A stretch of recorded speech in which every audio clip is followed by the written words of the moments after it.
Ceci est un livre audio autogénéré par Google. Science et société. Science et société. Fondé par Alain Fuchs et Dominique Desjeux, et dirigé par Bruno Pequignot. Dernière parution. Patrick Traub, Le monde à l'envers, un autre regard sur le monde et sur nous-mêmes, 2020. Nicolas Tanthiardouin, La reproduction sociale de la santé. Inégalité de santé, responsabilité individuelle ou destinée sociale, 2019. Jean-Luc Mathieu, Prévention, quels enjeux de santé publique. Analyse de politique publique, 2018. Jacques Jaffelin, Théorie de l'information générale ou la quatrième vexation, 2018. Claudine Pérez-Diaz, Science et action publique, un mariage fécond. L'exemple de l'alcool au volant, 2017. Philippe Sanlignac, Les espaces du travail, prévention et santé au travail, 2017. Gérard Allan, Point de vue thermodynamique sur notre quotidien, société et thermodynamique, 2016. Xavier Moreau, Vieillissement et vulnérabilité, comment rendre moins difficile le retour de la vulnérabilité, 2016. Jacques Jaffelin, Où va la civilisation ? Éthique pour un monde humain réconcilié avec ce dont il est issu, 2015. Anne Château et Odile Picret, Le syndrome d'Angelman. Parcours de vie des adultes, 2015. Anne Château, Le syndrome d'Angelman. Regard sur une maladie neurogénétique rare, 2013. Laurence Briouat-Villemont, L'imagerie médicale. La fabrique d'un nouveau malade imaginaire, 2013. Olivier Nkulu Kabamba, L'assistance médicalisée pour mourir. Les soignants face à l'humanisation de la mort, 2013. Jean-Pierre Bénézek, Une éthique pour le malade. Pour dépasser les concepts d'autonomie et de vulnérabilité, 2013. Suzy Collinzahn et Christiane Villain, Quelle est notre place dans l'univers ? Dialogue sur la cosmologie moderne, 2012. Introduction.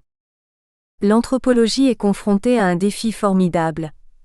Soit disparaître avec une forme épuisée d'humanisme, soit se métamorphoser en repensant son domaine et ses outils de manière à inclure dans son objet bien plus que l'anthropos, toute cette collectivité des existants liés à lui et reléguée à présent dans une fonction d'entourage.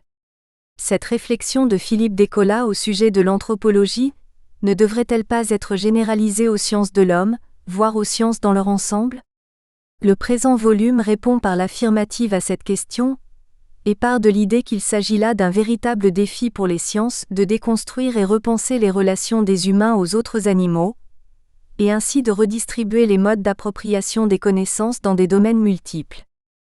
C'est bien l'objectif des études animales que de tenter d'inclure dans leur objet d'étude la communauté des existants, en se constituant en tant que champ de questionnement à la croisée de disciplines variées, issues tant des sciences de l'homme que des sciences de la nature.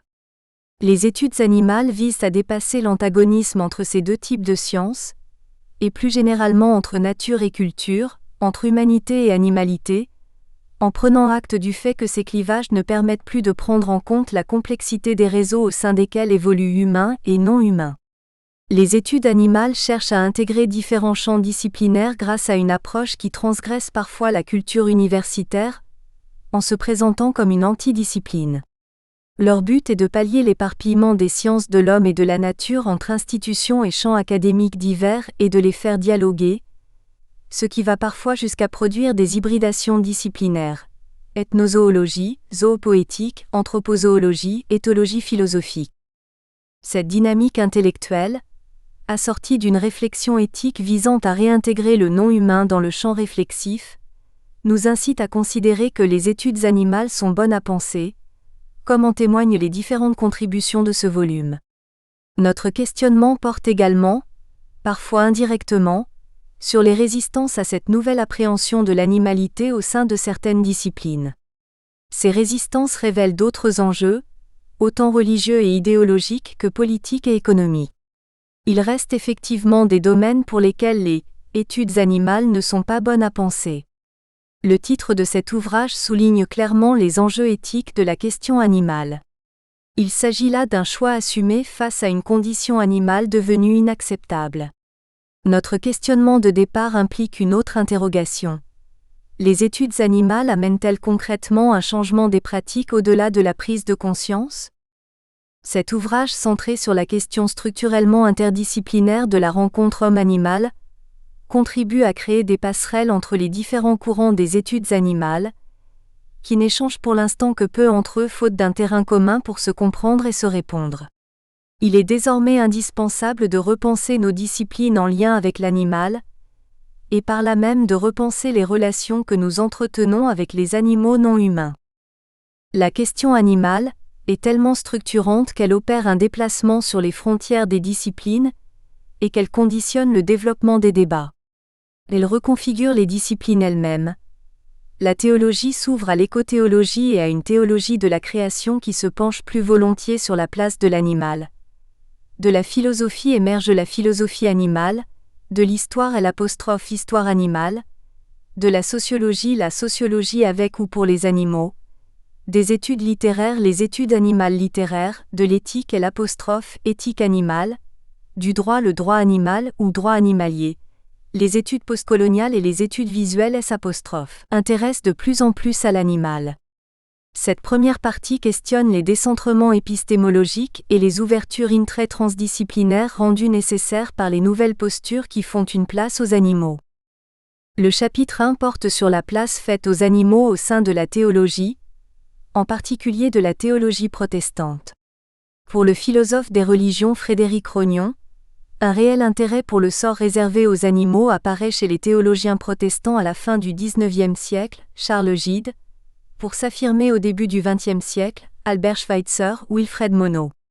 L'auteur s'attache à analyser la possibilité de la construction et de la réception d'une théologie de la création, attentive à son prochain non humain, mais aussi les résistances à ses conceptions, ainsi que les défis qu'il lui faut à présent relever. Dans le chapitre 2, l'éthologue Marie Pelé rappelle les grandes étapes de l'histoire de l'éthologie avant de porter son attention sur la primatologie. Les découvertes majeures de ces 70 dernières années concernant les sociétés animales et les comportements culturels ont permis aux sciences animales et aux sciences humaines de se rencontrer, et ainsi de combler en partie le fossé qui séparait l'homme des autres espèces animales.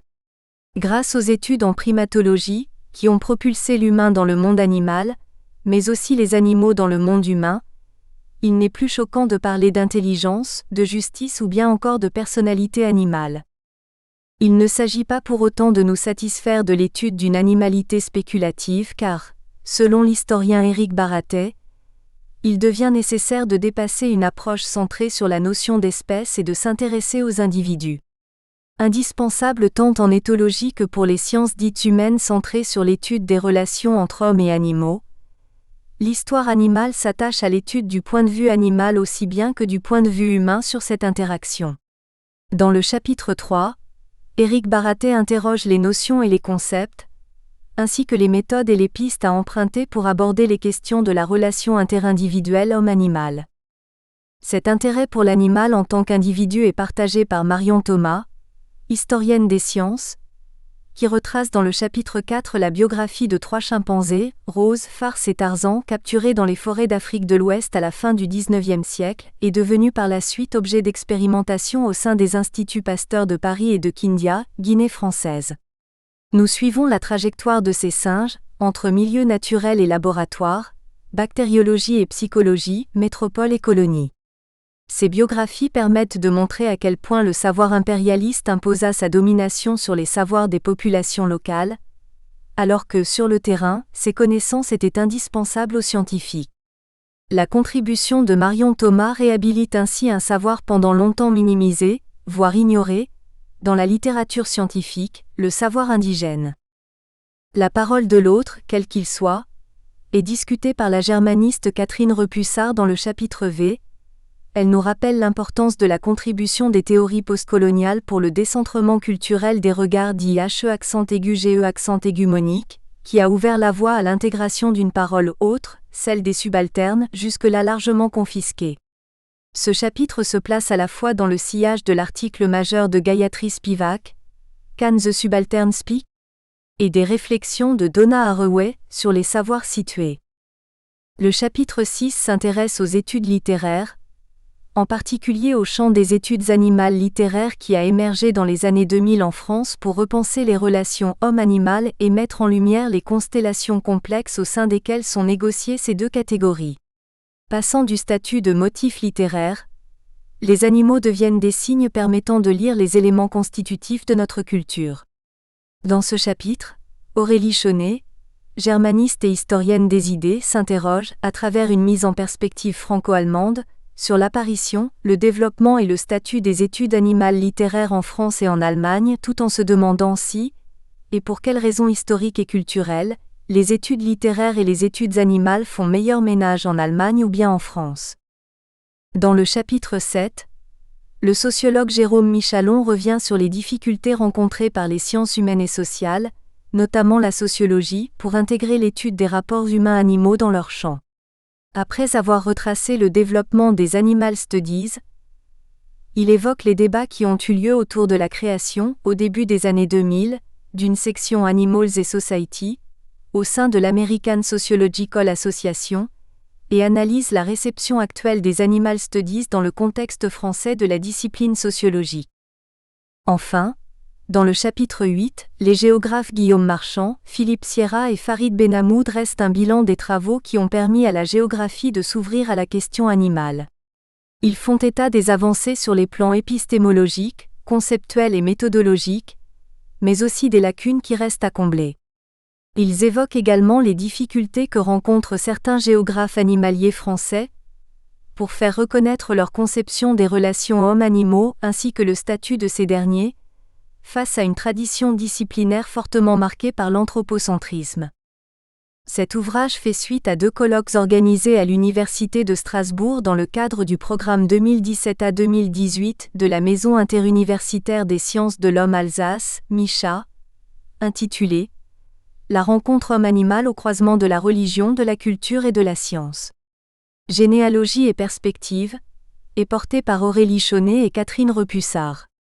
Ces colloques ont également eu lieu dans le cadre du Master éthique à spécialisation, éthique et droit de l'animal, du Centre européen d'enseignement et de recherche en éthique, CEERE, de l'Université de Strasbourg et du programme de formation recherche 2017 à 2019 du Centre interdisciplinaire d'études et de recherche sur l'Allemagne, Sierra, circulation et renouvellement des savoirs sur la nature et L', environnement en France et en Allemagne, vers des humanités environnementales, porté par Aurélie Chaunet et Philippe Amann.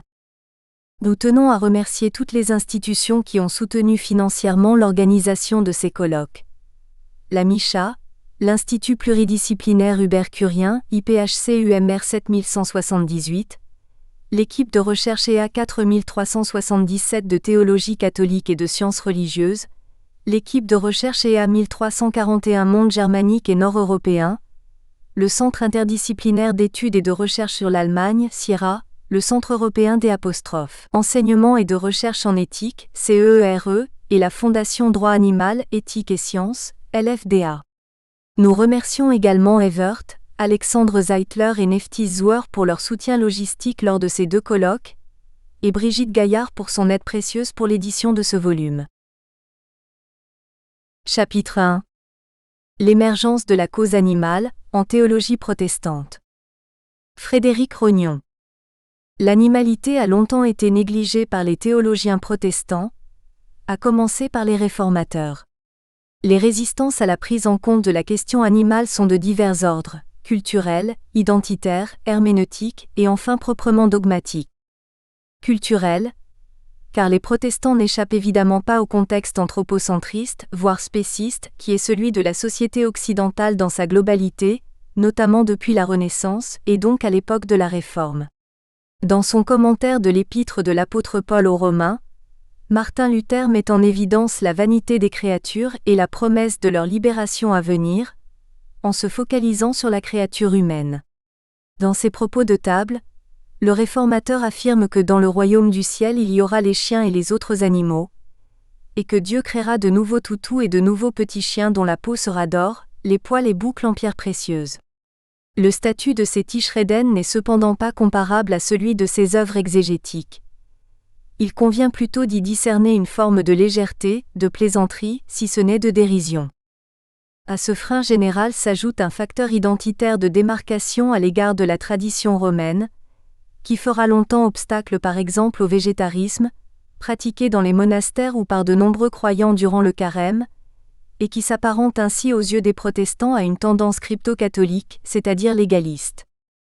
Une résistance herméneutique s'exprime également, et paradoxalement, dans le geste même de retour à l'écriture. Ainsi par exemple Jean Calvin ne peut-il comprendre le salut promis à toutes les créatures, au chapitre 8 de l'Épître aux Romains 8, 21, que comme une prosopopée destinée à réveiller les hommes pécheurs et non comme une affirmation de foi à recevoir littéralement. Et sa lecture de la Genèse le conduit à affirmer que Dieu a créé toutes choses en vue de l'homme, a ordonné toutes choses à notre profit et salut, puisque toutes créatures du monde nous sont assujetties. D'où la polémique de Calvin contre Virgile, qui soutenait que les abeilles ont quelques portions d'esprit divin, et ont puisé du ciel quelques vertus, d'autant que Dieu s'épand par tout trait de terre et de mer comme par le ciel. De là les bêtes tant privées que sauvages, les hommes et toutes choses tirent quelques petites portions de vie, puis elles les rendent et se résolvent à leurs principes, et ainsi qu'il n'y a nulle mort, mais que le tout vole au ciel avec les étoiles. L'hérésie panthéiste de ce vilain poète est condamnable aux yeux de Calvin.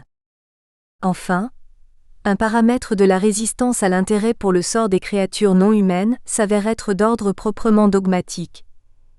Il réside dans l'accentuation du motif de la rédemption au détriment de celui de la création, avec la crainte récurrente chez nombre de théologiens protestants de verser dans la théologie naturelle.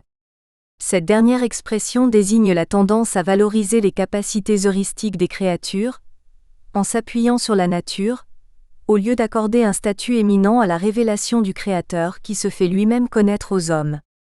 Dans le sillage des réformateurs, la théologie protestante restera anthropocentriste, par conviction ou par indifférence envers le sort des créatures non humaines. Le motif animal est parfois convoqué sur un mode sarcastique. Lorsqu'au début du XIXe siècle, Schleiermacher définit la foi comme le sentiment de la dépendance absolue, Hegel lui répond que le chien serait ainsi le meilleur chrétien. Aussi, l'intérêt pour les animaux dans la théologie protestante ne commencera-t-il réellement à se développer qu'à la fin du XIXe siècle. Nous chercherons donc à repérer les conditions de possibilité de l'émergence de la cause animale en théologie protestante. Précisons néanmoins d'emblée que le champ que nous nous proposons d'explorer débordera celui de la théologie académique, puisque plusieurs des figures dont nous présenterons la pensée ne sont pas des théologiens professionnels. Mais leur approche et leur épistémologie sont conformes aux présupposés et aux normes heuristiques de la tradition théologique inaugurée par les réformateurs du XVIe siècle. Nous avons sélectionné 8 auteurs et réparti le corpus examiné en 4 grands moments. La fin du XIXe siècle, Charles Gide, la première moitié du XXe siècle, Albert Schweitzer, Wilfred Monod, l'immédiat après-guerre, Karl Barth, et enfin le troisième tiers du XXe siècle, Jacques Ellul, Jürgen Moltmann, Théodore Monod et Gérard Sigwald. La fin du XIXe siècle. Charles Gide. La première émergence d'une attention spécifiquement théologique à la cause animale peut être repérée sous la plume de l'économiste protestant Charles Gide, 1847 à 1932, l'oncle d'André Gide, promoteur du christianisme social. Dans un article de 1888, intitulé « Une classe de travailleurs oubliés », il se propose de faire entrer les animaux dans l'humanité au nom du principe d'unicité de la justice. Les animaux, créatures aimées de Dieu, sont des êtres qui sentent, qui souffrent et qui travaillent. Ce sont donc eux les travailleurs oubliés, qui ont donc des droits. Quant à nous, nous avons des devoirs et notamment le devoir d'aimer notre prochain. Or, le meilleur moyen de s'exercer à aimer les hommes, c'est encore de commencer par aimer les bêtes. Charles Gide ne se contente donc pas du souci des êtres humains, proches comme lointains. Il s'engage également, de manière singulièrement précoce, en faveur des créatures sensibles que sont les animaux, qui souffrent notamment de la violence infligée par les hommes. C'est encore le cas dans une conférence intitulée « Nos devoirs envers les animaux » et publiée en 1902 dans la revue Foi et Vie. Est-il besoin de vous dire qu'en toute occasion nous manquons gravement à ce devoir de bonté vis-à-vis des animaux, qu'à chaque instant nous leur infligeons des souffrances inutiles. D'abord pour nous amuser tout simplement, et c'est là le plus révoltant, pour nous procurer quelques heures ou quelques minutes d'excitation semblable à celle que l'alcoolique cherche dans un petit verre, et j'aime encore mieux l'alcoolique. Il s'élève donc en priorité contre la pratique de la corrida, ce qui ne manque pas d'audace dans le contexte culturel de la ville de Nîmes qui est le sien. Pour un observateur, ce n'est pas dans l'arène qu'est le spectacle, c'est sur les gradins. C'est là qu'il voit de la foule surgir peu à peu la bête à face humaine et elle est bien plus effrayante que l'autre. Charles Gide décline ensuite les autres modes de souffrance que les hommes infligent aux animaux: alimentation, parure, zoo. Ce n'est pas seulement pour nous amuser que nous faisons souffrir les animaux, c'est pour notre gourmandise quand nous les engraissons de force comme les oies ou les porcs dans des boîtes sans lumière, quand nous les faisons cuire vivants comme des homards, quand nous les écorchons vifs comme des anguilles. C'est aussi pour notre toilette, ou du moins pour la vôtre, mesdames, quand pour être à la mode vous portez sur vos chapeaux non seulement des ailes, mais des corps d'oiseaux, parfois même, Dieu me pardonne, d'hirondelles. C'est une drôle de parure que de se mettre sur la tête une demi-douzaine de cadavres, tout un cimetière de petits oiseaux. Vous n'avez aucune idée de la quantité qui est massacrée, chaque année. Je ne puis m'empêcher de penser à cette parole de Jésus: ne vend-on pas 5 passereaux pour 2 pites? Et pourtant pas un seul ne tombe à terre sans la volonté de mon Père, Mt 10, 29. Pas un seul. Que doit-il donc penser ce Père qui est aux cieux, du massacre de ces passereaux? Et Charles Gide termine son inventaire avec la vivisection. Voilà certes où se trouve le maximum de souffrance et on peut dire sans hésiter, de torture infligée aux animaux. Il s'interroge alors sur sa nécessité, sur la valeur d'une morale selon laquelle la fin justifie les moyens, et conclut sur un mode pour le moins inattendu. La vivisection ne devrait être permise qu'à ceux qui ont donné des preuves certaines de leur amour pour les bêtes, aux lauréats de la Société protectrice des animaux par exemple. Charles Gide termine sa conférence en évoquant le Jardin d'Éden, où tous les animaux étaient les amis de l'homme. Quand le jour reviendra où les animaux seront heureux, où ce grand cri de souffrance, qui depuis lors monte de la terre au ciel comme une muette interrogation, sera apaisé, où nulle créature vivante ne souffrira plus par notre faute, alors ce sera signe que nous ne serons plus bien loin du paradis retrouvé. La défense des droits des animaux conduit Charles Gide, dans un autre article, à questionner l'option du végétarisme d'un point de vue chrétien. Il commence par dire que cette doctrine concorde parfaitement avec l'idée que nous devons nous faire du royaume de Dieu. Il invoque à ce propos quelques versets bibliques, tirés de la Genèse et des prophètes. Voici: je vous donne toute herbe portant de la semence et qui est à la surface de toute la terre, et tout arbre ayant en lui du fruit et portant de la semence, et ce sera votre nourriture. GN 1, 29. Je vais créer de nouveaux cieux et une nouvelle terre. Le loup et l'agneau paîtront ensemble, et le lion comme le bœuf mangera de la paille. Et 65, 17 et 25. Voyons à présent ce que Charles Gide en déduit. Allons-nous conclure que nous devons tous nous faire végétariens et faire vœu d'abstinence? Telle n'est point ma pensée, mais je crois sincèrement que l'homme n'était point fait par Dieu pour être carnivore, et quel carnivore? À la façon des hyènes et des vautours qui se nourrissent de bêtes mortes. Et que par le seul fait du progrès, de l'évolution sociale et de diverses causes économiques que je n'ai point à étudier ici, la nourriture animale deviendra de plus en plus rare et la nourriture végétale de plus en plus abondante. Déjà, par le fait, la nourriture animale est le privilège des classes riches et l'immense majorité des hommes n'en mangent que rarement. Eh bien, nous croyons que ce privilège, si on peut lui donner ce nom, tendra à disparaître de plus en plus, et qu'un jour sur la table de famille, où le Père appelle la bénédiction de Dieu, on ne verra plus figurer des plats qui représentent la souffrance et la mort de quelques créatures de Dieu. Comme on le constate, Charles Gide ne préconise pas le végétarisme, mais en prévoit le succès. Ainsi étend-il à la création tout entière les notions de charité et de solidarité, étroitement conjuguées l'une à l'autre, et les attitudes qui leur sont liées. La première moitié du XXe siècle.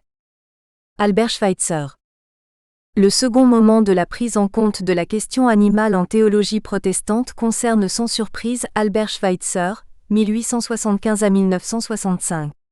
La notoriété mondiale du médecin de Lambaréné, notamment depuis l'attribution du prix Nobel de la paix en 1952, est attachée à son éthique du respect de la vie. Il aborde la question animale dans divers textes répartis dans plusieurs de ses livres. Dans 2 ouvrages parus en 1923, La civilisation et l'éthique et la paix par le respect de la vie, Il affirme que toute destruction de vie, y compris pour des végétaux, doit passer au critère de la nécessité et que la souffrance inutile est toujours inadmissible. L'expérimentation animale doit donc être condamnée lorsqu'elle n'a de fonction que didactique, pour montrer à des élèves des phénomènes universellement connus, ou qu'elle se déroule sans anesthésie pour aller plus vite et se simplifier le travail. Il précise. En tirant d'affaire un insecte en détresse, je ne fais rien d'autre que d'essayer de payer quelque chose de la dette toujours renouvelée des hommes à l'égard des bêtes.